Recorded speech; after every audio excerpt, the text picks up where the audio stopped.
Boa noite. Boa noite. A inflação de setembro é a maior para o mês em 27 anos. A taxa acumulada em 12 meses passa de 10%. E a diferença de preços cobrados por um mesmo produto no comércio atinge o maior nível em 15 anos. A pandemia desacelera com o avanço da vacinação no Brasil. Mas a tragédia ultrapassa a marca de 600 mil vidas perdidas. Depois da convocação do Congresso, o ministro Paulo Guedes fala pela primeira vez sobre a conta de investimentos que tem no exterior. Afirma que não movimentou o dinheiro depois de ingressar no governo. No momento da história em que a imprensa profissional é atacada por líderes com pretensões totalitárias, o Nobel da Paz é concedido a uma jornalista filipina e a um jornalista russo pelo compromisso com a verdade e a liberdade de expressão. O Jornal Nacional está começando.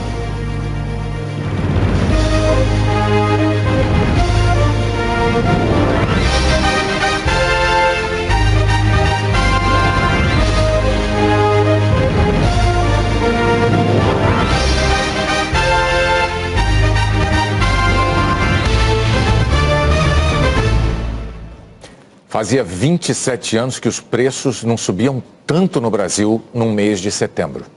E com isso a inflação acumulada em 12 meses atinge os 2 dígitos. Em economês, significa que superou o limite psicológico dos 10%. A batalha nessa casa começa às 3h30 da manhã. Vamos começar agora a preparação das quentinhas para serem vendidas hoje na hora do almoço. Toda sexta-feira o cardápio é especial. São 6h30 da manhã, hoje é dia da feijoada. Um dos dias que o custo sai bem maior por causa do preço do arroz e do feijão, que aumentou demais. Mantive a qualidade de comida, mas tive que aumentar R$2 a mais o preço da feijoada. Arroz, feijão, carne de porco, couve. No mês de setembro, a inflação dos alimentos e das bebidas até desacelerou um pouco. Mas já estava tudo tão caro que a dona Elizabeth não notou diferença nenhuma. Sem falar que para pular da cama de madrugada é preciso acender a luz, que teve aumento de 6,47% por causa da seca. São 8 horas, já terminamos. Agora estou descendo para levar as comidas. São 130 comidas. Aqui está o carro já todo carregado. Para vender as quentinhas, dona Elizabeth sai de Itaboraí, na Baixada Fluminense, e viaja até a zona sul do Rio. São 120 quilômetros, ida e volta, e um outro custo que não para de subir: o dos combustíveis, que só em setembro aumentaram 2,43%. A alta acumulada em um ano é de 42%. Não dá para botar água no feijão, nem usar um arroz inferior, entendeu? Que aí fica aquele unidos venceremos, eu não vou fazer isso com os clientes. Dona Elizabeth, nós pedimos para o economista André Braz, da Fundação Getúlio Vargas, calcular a inflação dos últimos 12 meses dos ingredientes da feijoada. Subiu mais que a inflação, subiu 10,6%.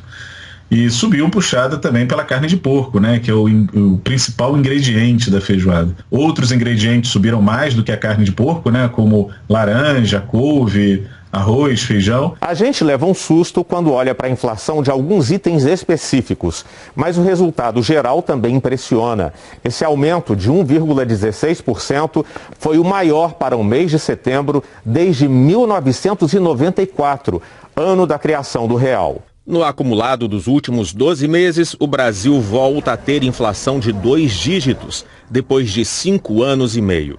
Então você junta desemprego, a falta de dinheiro, com o aumento de preços, aí de fato fica muito difícil viver nesse país. O economista-chefe da MB Associados, Sérgio Vale, explica que a alta da inflação se deve a fatores externos, como a falta de matéria-prima por causa da pandemia e o aumento das commodities como o petróleo.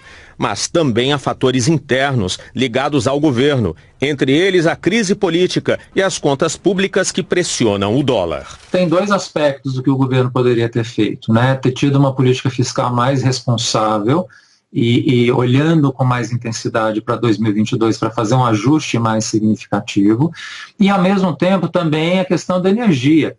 Se o governo tivesse sinalizado também no semestre passado essa preocupação e colocado para a população a necessidade de diminuir o consumo de energia, talvez a tarifa não precisasse ter subido tanto quanto subiu. A Petrobras aumentou os preços da gasolina e do gás de cozinha em 7,2% nas refinarias e anunciou que os reajustes refletem parte da alta dos preços internacionais do petróleo e do aumento do dólar. O último reajuste da gasolina tinha sido em 12 de agosto, o do gás em 6 de julho. Os novos preços passam a valer a partir de amanhã. Uma forma de tentar amenizar os efeitos da inflação no orçamento é pesquisar preço. E isso pode deixar a situação ainda mais espantosa. A Patrícia é daquelas de dar inveja em quem quer economizar. Sabe de cor o preço de tudo que compra. Só sai de casa com a listinha pronta, fica de olho em promoções e conhece os mercados da região onde mora. Não dá para levar tudo. Eles mandam as ofertas e eu vou fazendo a lista em casa do que vai acabando. Mas eu tento fazer essas manobras de levar as ofertas, aplicativo, folheto, e por isso, para poder tentar pegar alguma coisa que ainda dê para estar levando. Com a inflação alta, a pesquisa de preço ganha ainda mais importância. Cada real economizado conta. Um levantamento feito pela Proteste, Associação Brasileira de Defesa do Consumidor, fez a comparação de preços entre supermercados nas principais capitais do país. Para isso, os pesquisadores consideraram uma cesta de consumo com 104 itens. E a diferença de preço que eles encontraram entre o supermercado mais caro e o mais barato foi bem alta, em média 45%. A pesquisa levou em conta preços de produtos de mercearia, higiene, limpeza, perecíveis e hortifruti em quase 700 mercados em 6 capitais. Em Belém, a diferença do mercado mais caro para o mais barato ficou em R$ 131. No Rio de Janeiro, R$ 139. A discrepância de preços foi aumentando. Goiânia, Porto Alegre, Salvador e em São Paulo a maior diferença, R$ 511, o que em um ano pode significar uma economia de mais de R$ 6 mil. Só em momentos realmente de muita instabilidade que você tem essa diferença alargada. Os supermercados praticam um rodízio, fazem promoções, a semana da carne, a semana da hortaliça, a semana da higiene e assim por diante. Um atacado, por exemplo, costuma ter preços mais em conta do que os supermercados e hipermercados, mas ele não tem todos os produtos. Ele não tem ar-condicionado, ele não tem apoio no caixa para uma embalagem ou alguma coisa. São ambientes mais simples, mais rústicos, de menor custo, normalmente situado em zonas mais baratas da cidade. É por isso que em época de inflação os atacarejos crescem e como vendem em grandes volumes, explica o diretor de um deles, conseguem ter descontos melhores da indústria e segurar ainda mais os repasses de preços. O poder de barganha é maior por comprarmos mais volume e isso nos traz uma condição muito melhor para apresentar para o consumidor. O professor de economia explica que em tempos de inflação fica difícil para consumidor e lojistas saber o preço dos produtos. O conselho? Pesquisar. Não que a compra vai ficar necessariamente muito mais barata, porque a inflação está aqui e todos os bens e serviços ficaram mais caros. Mas entre pagar muito mais caro e pagar mais caro, é melhor pagar só mais caro. Dona Jandira faz essa pesquisa nos mercados da região onde ela mora. Só assim para driblar tantos aumentos de preço, diz ela. Mês retrasado eu gastei 300 e pouco aqui de... 300 e pouco, eu levei bastante coisa. Se eu fosse no outro mercado, eu levava metade do que eu comprei. Se um está mais barato aqui, lá está mais caro. Se lá está mais caro, um está mais barato aqui e assim vai indo. No G1, você encontra agora a lista dos itens que mais subiram de preço nos últimos 12 meses. Na internet é em g1.com.br, mas fica ainda mais prático ver a lista no aplicativo do G1 para o seu celular. Pode baixar agora se você ainda não tiver. O ministro da Economia, Paulo Guedes, falou hoje pela primeira vez sobre a revelação de que tem empresas num paraíso fiscal. Um consórcio internacional de jornalistas divulgou essa informação no último domingo, no início de uma série de reportagens investigativas chamada Pandora Papers. As publicações citam o ministro da Economia, Paulo Guedes, e o presidente do Banco Central, Roberto Campos Neto.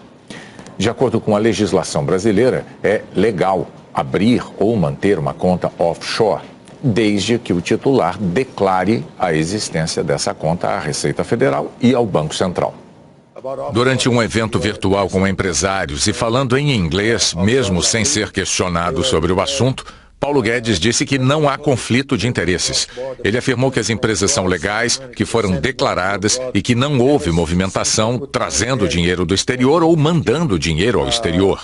Disse também que perdeu muito dinheiro por ter ingressado no governo para evitar problemas.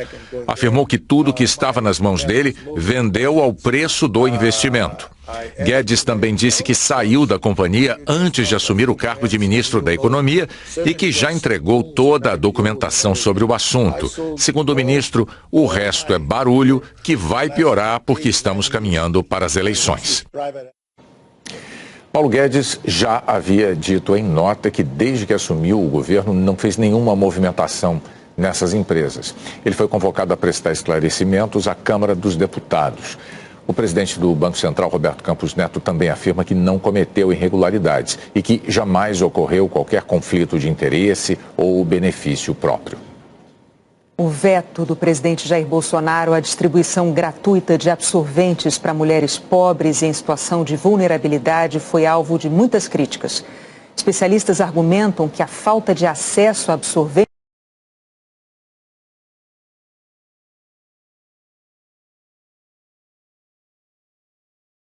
Piraquara, na região metropolitana de Curitiba, a distribuição de absorventes já é uma realidade. Com a ajuda de voluntárias, só no primeiro semestre, a ONG Coletivo Igualdade Menstrual distribuiu mais de 200 mil absorventes a presidiárias e mulheres de baixa renda. Cristiane é uma delas. Traz uma segurança enorme, né? Porque a gente acaba vendo como tem gente que ajuda, né? Porque como a gente tem pouca renda financeiramente, principalmente agora, né, em pandemia, então não só nós, mas todas as mulheres, né, é muito importante. A falta de acesso a recursos básicos durante o período da menstruação define a pobreza menstrual. E ela afeta não só a saúde, mas também a dignidade e até a vida produtiva de meninas e mulheres. Um levantamento feito pelo Unicef mostrou que 35% das entrevistadas relataram que já tiveram alguma dificuldade por não ter acesso a um absorvente. Ao vetar a distribuição gratuita de absorventes para mulheres de baixa renda e presidiárias, o presidente Bolsonaro argumentou que o texto da lei não especificou de onde viriam os recursos para custear o projeto. Em agenda hoje, no Paraná, a ministra da Mulher e da Família reforçou a decisão. O Congresso não pode gerar despesa para o governo sem apontar de onde vai ser a fonte. Então, nesse projeto tem um erro técnico. Ele devolve, não sancionar, gente, é devolver para o Congresso. De repente, o Congresso, nessa devolução, encontra a fonte. Isso não quer dizer que isso encerrou. O Congresso tem agora 30 dias para derrubar ou manter o veto.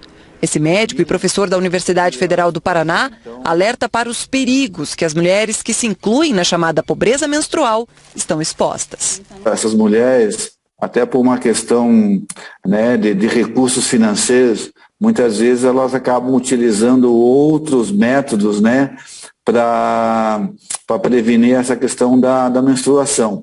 Então, usando sacolas, usando lenços umedecidos, usando papel higiênico, que não é a forma mais adequada.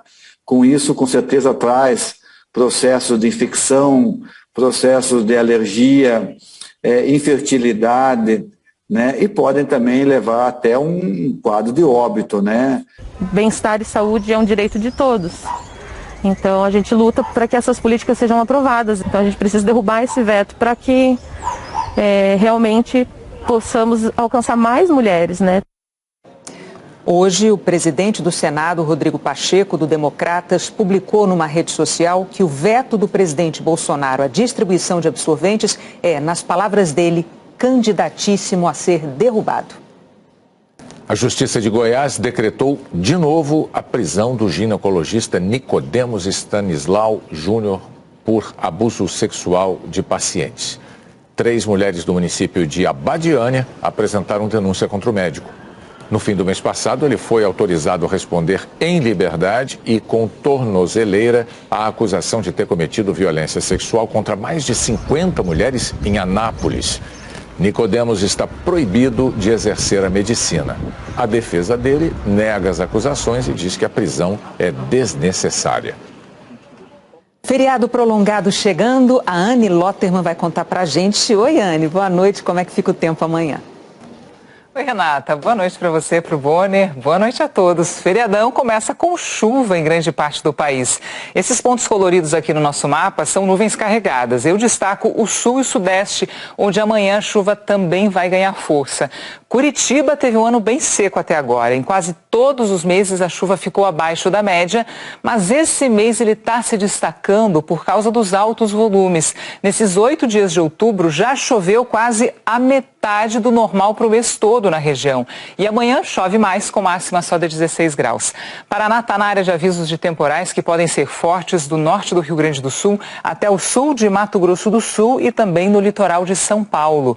Estão nesse caminho cidades como Dourados, em Mato Grosso do Sul, Lavras, em Minas, também chove forte e Mongaguá, em São Paulo. Neste sábado, a chuva se espalha por quase todo o Brasil. Na área verde claro, só até aparece com força, mas pode chover em algum momento do dia. Tempo firme só em parte do Rio Grande do Sul, norte de Minas, até o Rio Grande do Norte. Calor e pouca chuva em Teresina e Cuiabá, com 37 graus, Palmas 36, São Luís e Goiânia, máxima de 33 graus. E o dia ainda vai ser mais fresquinho em Florianópolis, com 20 graus, Porto Alegre 22, Vitória e Rio de Janeiro 23 graus, e todas estão com previsão de chuva. Na capital gaúcha, garoa, e nas outras capitais ela pode ser um pouco mais forte, como em Florianópolis, com 30 milímetros, Renata. E o restante do fim de semana prolongado vai ser todo com chuva? Olha, eu diria, Renata, que o feriadão vai estar com tempo bom para descansar e assistir um filminho, viu? Porque sim, tem previsão de chuva em grande parte do país, principalmente no Paraná e na região sudeste. Tem aviso de mar agitado no Rio de Janeiro e São Paulo, e no Nordeste, aí sim, sol e calor o tempo todo. Em São Paulo, a chuva já pode ser forte a partir de amanhã até segunda-feira, e com isso a temperatura vai ficar entre os 19 e 23 graus. Em Belo Horizonte, dá uma olhada nesses volumes. Em 4 dias apenas deve passar dos 100 milímetros o volume de chuva. E em Aparecida, que vai receber milhares de fiéis devotos de Nossa Senhora, a previsão é de chuva todos os dias. Ela só acalma na terça-feira, que é o grande dia dela, quando volta a esquentar também. Um bom feriado para todo mundo. Eu espero você aqui amanhã. Renata, Bonner. Bom feriado para você também. Obrigado, Anne. O Globo Repórter de hoje vai mostrar a vida selvagem em lugares que surpreendem. Um cenário deslumbrante na Serra do Mar. Os encantos do Parque dos Três Picos, no Rio de Janeiro. Você vai saber por que elas já foram chamadas de montanhas fantasmas. E vai conhecer a rocha que desafia a gravidade. A transformação de uma antiga fazenda de gado em santuário da vida selvagem. E a volta dos animais que estavam extintos na região. Uma escalada pela qualidade de vida. O ar é puro e a água chega limpíssima até a torneira. A culinária da terra, o segredo da tradicional broa de legumes, feita há mais de 100 anos. Hoje no Globo Repórter. Deu fome agora, hein? A seleção brasileira venceu a da Venezuela de virada pelas eliminatórias da Copa. Bom pro centro de campo, 3 para o Brasil, 1 para a Venezuela. Quando o jogo de ontem terminou, sentimentos diferentes tomaram conta da seleção brasileira. Teve quem fez da oportunidade contra a Venezuela um dia especial. Rafinha entrou no segundo tempo, estreou com a camisa do Brasil e foi o melhor em campo. Ele cobrou o escanteio para o gol de empate de Marquinhos. Gol! Puxou o contra-ataque do lance que terminou em pênalti, cobrado por Gabigol, o segundo do Brasil no jogo. Tocou no Vinícius, daí pro gol, pé direito, bateu, pegou o goleiro. Opa, pênalti! Partiu o Gabigol, bateu, gol! E no finalzinho, Rafinha ainda deu a assistência pro terceiro, de Antony, outro jogador que fez do jogo um grande momento. Linha de fundo, olha o terceiro gol! Olha o gol! Olha o gol! Nem nos meus maiores sonhos eu imaginaria estrear dessa forma na seleção principal. Fico muito feliz, não só pela assistência, mas pela partida que eu consegui fazer, pelo aquilo que eu consegui demonstrar no campo. Só que para a seleção como um todo, o jogo não foi bom. Tite era mais alívio que satisfação. O Brasil terminou o primeiro tempo perdendo para a Venezuela, o que nunca tinha acontecido na história, e a escalação titular não funcionou. A virada manteve a invencibilidade nas eliminatórias, mas não escondeu os problemas. Para um time que precisa melhorar tanto, o próximo jogo tem tudo para ser um teste mais difícil. No domingo, o Brasil enfrenta a Colômbia aqui em Barranquilha e o estádio Metropolitano estará bem cheio. 75% dos assentos foram liberados para a partida. No norte do Brasil, fiéis acompanharam o traslado da imagem peregrina de Nossa Senhora de Nazaré pela região metropolitana de Belém. No percurso, a padroeira dos paraenses recebeu muitas homenagens. Por causa da pandemia, foi a única procissão do Círio de Nazaré este ano. A seguir, o compromisso com a verdade e a liberdade de expressão dá o Nobel da Paz a 2 jornalistas.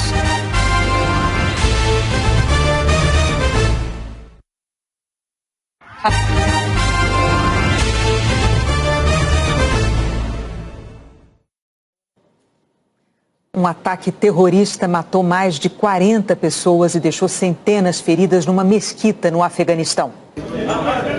Em meio aos escombros, civis retiravam os mortos e resgatavam os feridos como podiam. O ataque de um homem-bomba aconteceu no início da tarde na província de Kunduz, na região norte do país, no horário de maior concentração de fiéis. Hussein Dad disse que correu para a mesquita assim que ouviu a explosão. O Estado Islâmico assumiu a autoria do atentado. A mesquita é de muçulmanos xiitas, que têm sido alvos do chamado ISIS-K, Estado Islâmico Khorasan, braço do grupo terrorista que atua no Afeganistão e é de maioria sunita.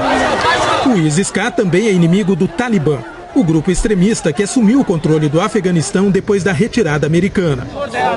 Este foi o ataque mais mortal no Afeganistão desde o atentado no aeroporto de Cabul no fim de agosto, durante a saída das tropas estrangeiras do país depois de 20 anos de guerra com os Estados Unidos. A ONU disse que a explosão desta sexta-feira é parte de um padrão perturbador de violência. Foi o terceiro ataque mortal somente nesta semana no Afeganistão, tendo como alvo uma instituição religiosa. Este morador de Cabul reclama que falta segurança para a população retomar uma vida normal. O Afeganistão enfrenta uma crise econômica e humanitária. Sob o comando do Talibã, o governo perdeu financiamentos internacionais e o acesso a reservas estrangeiras. Os atentados dificultam ainda mais as tentativas do novo governo de demonstrar que é capaz de promover estabilidade no país. O jornalismo profissional, independente, investigativo, comprometido somente com a verdade, foi contemplado hoje com o Prêmio Nobel da Paz para um russo e uma filipina. O jornalismo livre, independente e baseado em fatos serve para proteger contra o abuso de poder, mentiras e propaganda de guerra. The Norwegian Nobel Committee.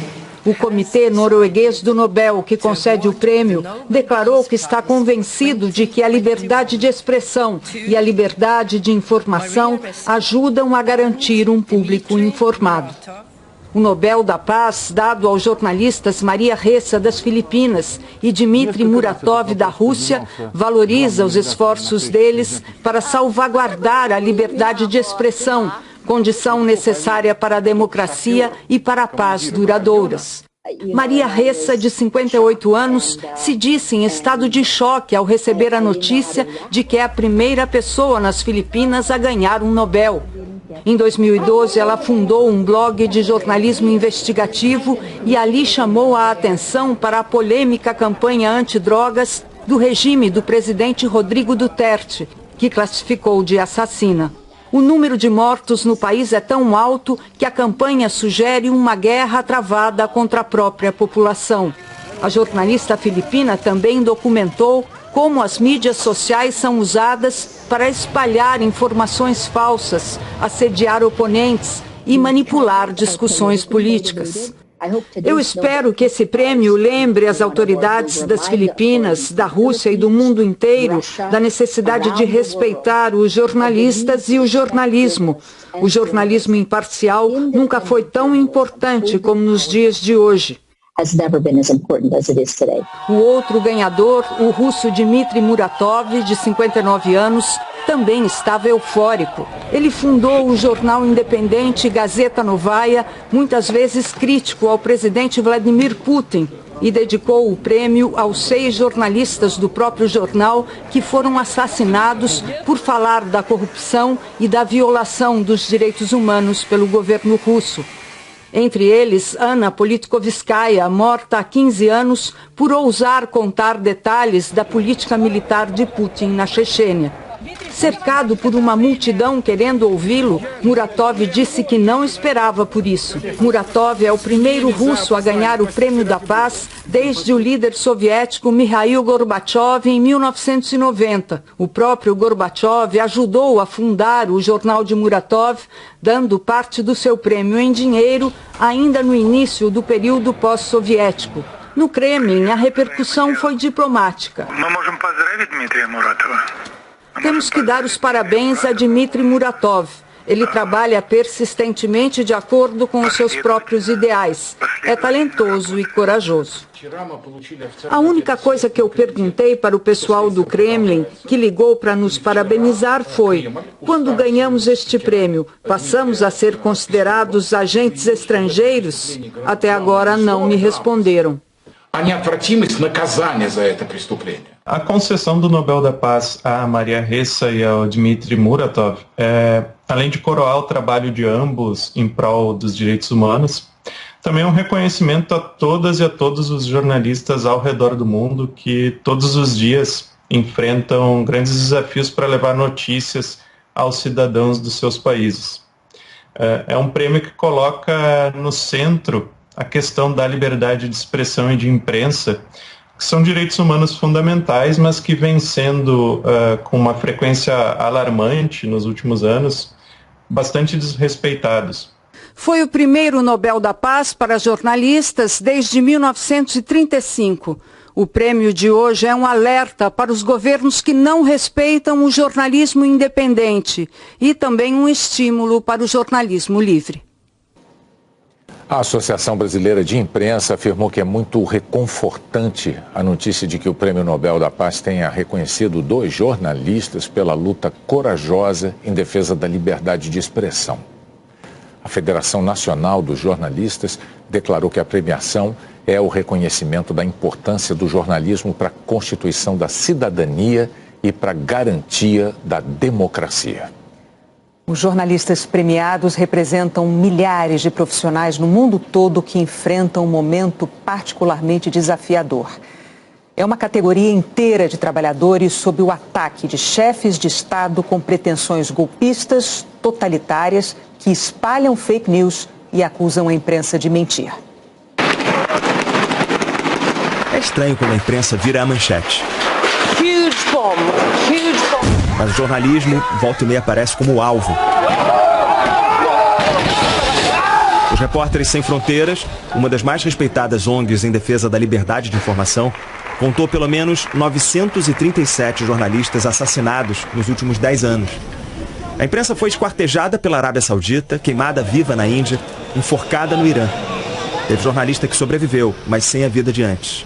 O último relatório anual identificou 387 repórteres presos por seu trabalho. Um número historicamente elevado. É um sintoma de um mundo que só não está pior também por causa da imprensa. Em vermelho no mapa estão lugares onde a situação para o jornalismo é ruim. Em marrom, muito ruim. Os Repórteres Sem Fronteiras publicam de tempos em tempos uma lista de predadores da liberdade de imprensa.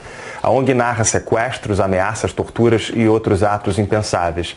Ainda que cada predador tenha um método preferido, o propósito é sempre o mesmo, que é evitar a qualquer custo uma crítica. Por mais que alguns desejem a censura, o público tem direito à informação. 5 líderes aparecem desde a primeira lista de 20 anos atrás. O ditador da Síria, o líder supremo do Irã, o de Belarus, conhecido como o último ditador da Europa, e o presidente da Rússia. Ao longo de anos, os Repórteres Sem Fronteiras enxergaram outros predadores da imprensa. Uma lista que não tem gênero. A mão pesada em Hong Kong, por exemplo, é feminina. A chefe do governo apoia abertamente políticas consideradas predatórias em relação à mídia. Os Repórteres Sem Fronteiras chamam atenção ainda para julgamentos injustos contra jornalistas turcos. Os tribunais já bloquearam acesso a quase 3.000 notícias. O governo quer ainda ter um representante na direção de jornais. A ONG já destacou também uma mordaça na mídia da Hungria. E no mês passado declarou estado de emergência de liberdade de imprensa na Polônia, onde um jornalista pode pegar 3 anos de prisão por chamar o presidente de idiota. Vai comprar vacina, só falando aqui na casa da tua mãe. Os Repórteres Sem Fronteiras afirmaram que Jair Bolsonaro desde que virou presidente, mas que a agressividade atingiu novos níveis na pandemia. Segundo a ONG, a marca registrada dele é insultar e humilhar jornalistas críticos. Ele entrou para a lista de predadores da imprensa esse ano. O Alto Comissariado de Direitos Humanos da ONU declarou que o Nobel da Paz é uma homenagem a todos os jornalistas que estão fazendo um trabalho essencial. Essa valorização da imprensa é, de fato, uma ótima notícia. O diretor-geral da Polícia Federal, Paulo Maiorino, anunciou a saída do chefe da superintendência no Distrito Federal, Hugo Barros Correia. A superintendência em Brasília é responsável por investigações sensíveis ao governo federal, como o inquérito que apura ataques do presidente Jair Bolsonaro às urnas eletrônicas e também a suspeita de tráfico de influência do filho dele, Jair Renan. Hugo Barros Correia foi nomeado em maio, logo depois que Maiorino assumiu a direção da PF. Não foi apresentada uma justificativa oficial para a saída de Barros Correia. O novo superintendente vai ser Vitor César Carvalho dos Santos. A seguir, com a pandemia em desaceleração, o Brasil ultrapassa os 600 mil mortos por Covid.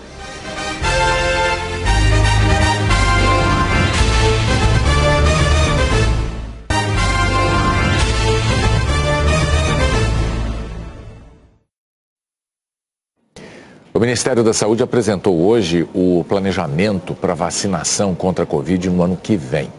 A proposta prevê as vacinas que já possuem registro definitivo no Brasil, que hoje são as da AstraZeneca e as da Pfizer. O Ministério planeja um estoque inicial de 354 milhões de doses que seriam usadas da seguinte forma: uma dose de reforço para pessoas de 18 a 60 anos, 2 doses de reforço para maiores de 60 anos ou com baixa imunidade, os imunossuprimidos. O novo ciclo de vacinação começaria 6 meses depois de a pessoa ter completado a imunização ou 6 meses depois da dose de reforço, no caso dos idosos. O Ministério ainda avalia se haverá necessidade de dose de reforço para a população de 12 a 17 anos. Se houver aprovação da Anvisa, o governo diz que tem vacina suficiente para imunizar toda a população infantil, de 6 meses a 11 anos. Segundo o Ministério da Saúde, a Coronavac e a vacina da Janssen não estão no planejamento porque ainda não tem o registro definitivo no Brasil. Durante quase 3 meses, a Coronavac foi a única vacina contra a Covid disponível em larga escala no país. Os especialistas são unânimes. Os 100 milhões de doses da Coronavac distribuídos de janeiro até agora ajudaram a frear o avanço do vírus. Ontem, o Ministério da Saúde informou que, a partir do ano que vem, a vacina deve deixar de ser usada pelo Programa Nacional de Imunizações do Governo Federal. Num documento encaminhado à CPI da Covid, o Ministério alegou que a vacina tem apenas o registro emergencial da Anvisa. O epidemiologista Paulo Lotufo diz que a Coronavac cumpriu um papel essencial no combate ao vírus. Essa vacina se mostrou extremamente útil no Brasil, no Chile, no Uruguai, em países da Ásia. Não só nós devemos mantê-la, como, inclusive, incorporarmos outras que estão chegando, que nós não temos ainda, como é o caso da Moderna, Novavax e talvez até a Sputnik V. Um país precisa ter um arsenal muito grande de vacinas, porque nós não sabemos se haverá uma cepa que seja resistente a uma vacina e sensível a outra. Então nós temos que ter todas no nosso arsenal. O médico Renato Kifuri avalia que a Coronavac foi importante no início da pandemia, quando não havia outras vacinas no Brasil, mas diz que a situação no ano que vem deve ser diferente e que vacinas de outras características podem funcionar melhor. No cenário agora de 2022, é preciso levar em conta outras características, como resposta imune na população mais vulnerável, duração de proteção, o que parece tender para as vacinas de vetor viral e as vacinas de RNA mensageiro uma melhor performance do que a Coronavac. No fim da tarde, o ministro da Saúde disse que pode considerar o uso da Coronavac se a vacina receber o registro definitivo da Anvisa. É a mesma situação da Janssen. O Ministério da Saúde prioriza as vacinas que têm registro definitivo na Anvisa, e as duas são a vacina da Pfizer e a vacina da AstraZeneca. Se outra vacina, como por exemplo a vacina da Coronavac, lograr o registro definitivo na Anvisa, pode ser considerada. A vacina da Janssen, outra também, que o registro é emergencial. Se lograr o registro definitivo, pode ser incorporado pela Conitec. Quanto mais vacinas que tiverem registro definitivo e que forem incorporadas no sistema único de saúde, isso resulta em uma possibilidade de um preço menor dessas vacinas. Então, todos esses aspectos são analisados. Conitec é o conselho técnico que assessora as decisões do Ministério da Saúde. O presidente do Butantan, Dimas Covas, disse que ainda não fez o pedido de registro definitivo da Coronavac à Anvisa, porque a metodologia usada em um dos estudos ainda está em discussão.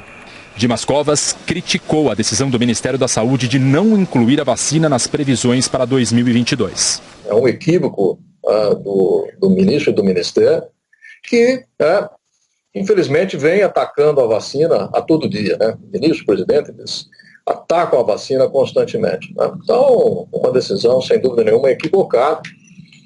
No momento em que o mundo precisa de vacinas, o Brasil precisa de vacinas, e para o ano que vem vai continuar precisando de vacinas, não faz nenhum sentido. A epidemiologista Denise Garrett destacou outros aspectos da Coronavac.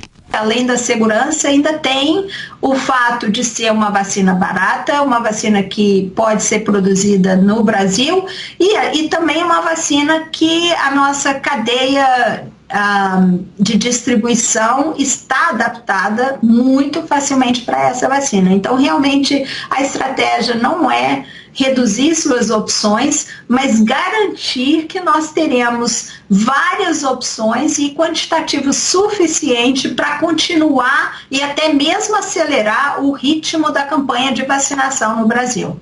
A decisão do Ministério da Saúde coloca em dúvida o futuro da nova fábrica de vacinas do Butantan aqui em São Paulo.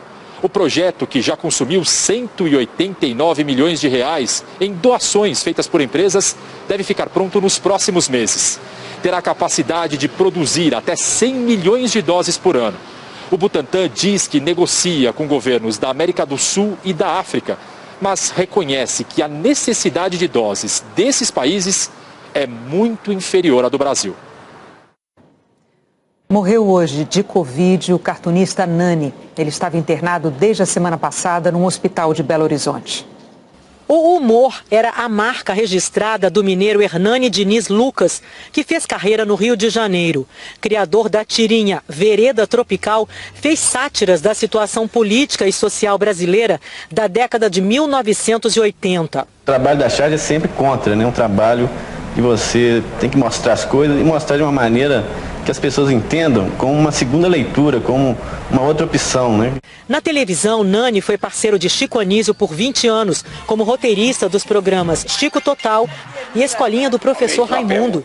Nani também escreveu para o Caceta e Planeta e o Sai de Baixo. Ele era um excelente contador de piadas e de causos também, né?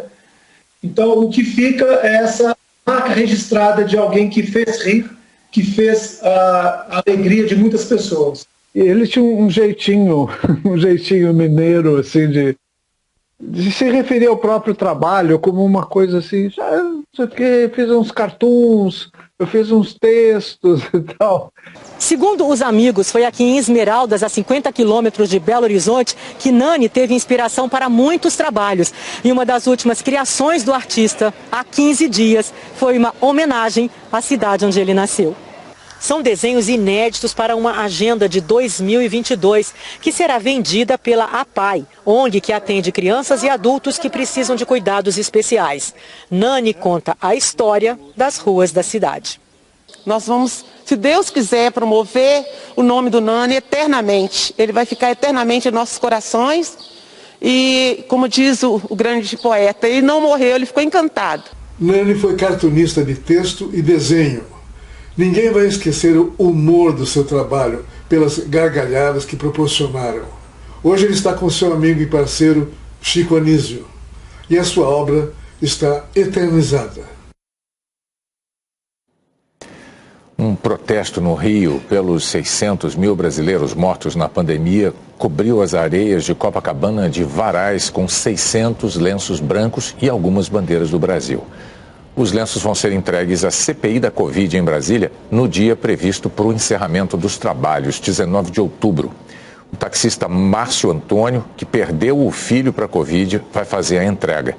Em agosto do ano passado, ele comoveu o Brasil ao recolocar cruzes na areia. A homenagem aos então 100 mil mortos pela doença tinha sido arrancada por vândalos negacionistas.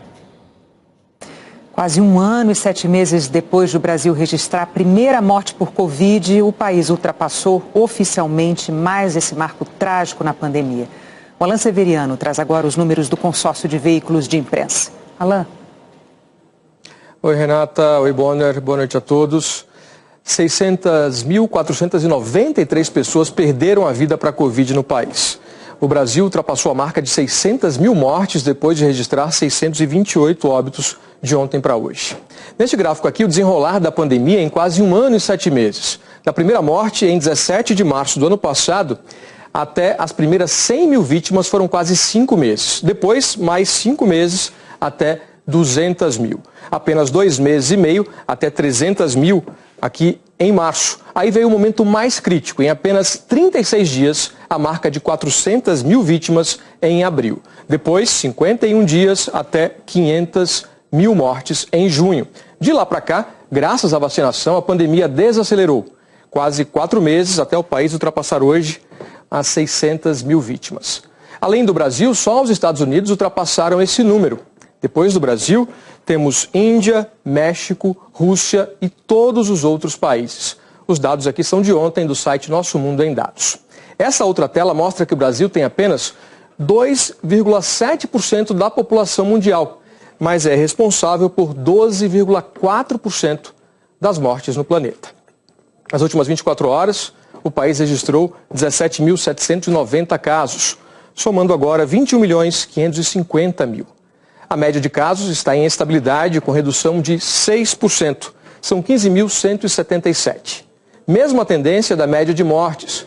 Redução de 13% hoje, são 457. É o 5º dia seguido abaixo de 500. No mapa, 4 estados aparecem em alta. 9 e o Distrito Federal em estabilidade. E 13 tem queda. O balanço da vacinação mostra que em 24 horas o Brasil registrou 310 mil vacinados com a primeira dose. Mais de 1 milhão com a segunda ou a dose única e 254 mil com a dose de reforço. O total do dia passou de 1.600.000. Até hoje, mais de 149 milhões de brasileiros tomaram a primeira dose, ou 69,93% da população. Mais de 98 milhões estão com a vacinação completa, isso dá 46,06%. E mais de 2 milhões tomaram a dose de reforço, 1,04%. No mapa, os estados em verde escuro são os mais adiantados na vacinação completa. E os detalhes do seu estado você vê em g1.com.br/coronavírus. A boa notícia, como a gente tem visto, é que nos últimos meses o avanço da vacinação está derrubando o número de mortes. Mas especialistas lembram que muitas vidas poderiam ter sido poupadas se o governo não tivesse demorado a comprar o maior número possível de vacinas. Nesse dia triste em que o Brasil atinge 600 mil mortes por Covid-19, é mais triste ainda saber que 95 mil mortes poderiam ter sido evitadas se o Brasil tivesse comprado vacinas quando foi oferecido pelas empresas, especialmente pela Pfizer e depois pelo Butantan, a Coronavac. E ainda mais triste saber que se a mortalidade por Covid no Brasil fosse igual à média mundial, o Brasil teria evitado 480 mil dessas mortes. A explicação para essa mortalidade 5 vezes maior que a média mundial foi a atitude equivocada do Brasil de ignorar a ciência, de negar a pandemia, de deixar de usar máscara, de dizer que lockdown, por exemplo, não funcionava, então de promover tratamentos que não servem para nada. O Brasil trilhou outros caminhos e esses outros caminhos explicam por que infelizmente, temos uma mortalidade muito maior do que a média mundial. Infelizmente, a vacina chegou tarde para milhares de brasileiros, como os que a gente vai ver agora.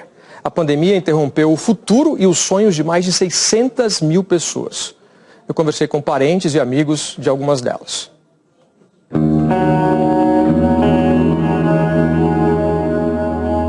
O meu irmão, ele olhava para mim e ele sabia como eu estava, meu humor, tudo. E a gente tinha uma proximidade muito grande, desde a infância.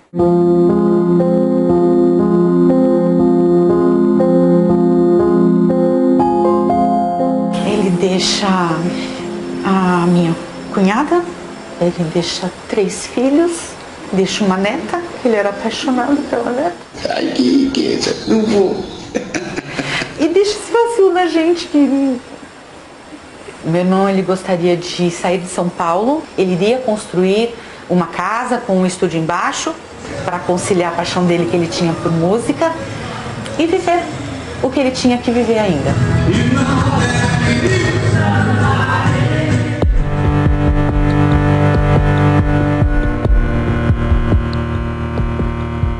E era uma música que fala sobre o que nós estamos vivendo, né? Pandemia, político, vírus, tudo isso. E não deu tempo da gente gravar essa música.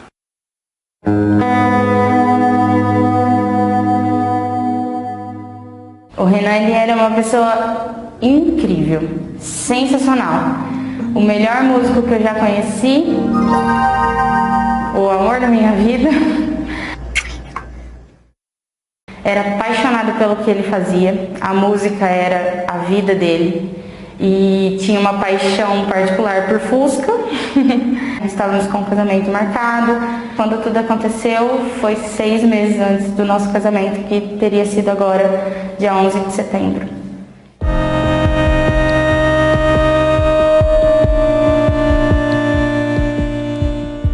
A gente ainda não acredita, às vezes, quando para pra pensar que ele foi embora, sabe? E muitas vezes a gente ainda sente ele aqui, porque a alegria dele faz muita falta pra mim e pra muita gente. Eu me sinto perdida, porque todos os planos e todos os sonhos que eu cheguei a fazer até hoje na minha vida eram com ele. E tá tatuado em mim.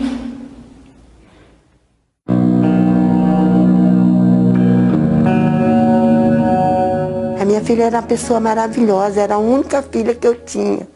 E a gente era assim muito família, de tomar café, domingo, almoçar. Ela era uma pessoa muito amorosa. Criei ela sozinha. Então a minha filha era meu tesouro, foi tudo da minha vida. Eu vivi para ela.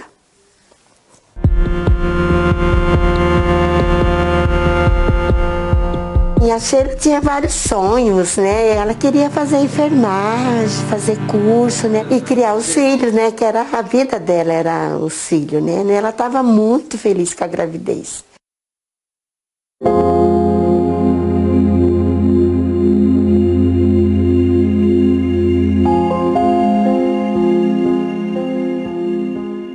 Você imagina, eu deixei minha filha saudável e de repente eu ficar sabendo que a minha filha não existia mais. Morreu. Muito difícil. Todos os dias eu penso nele, o meu amor por ele é eterno.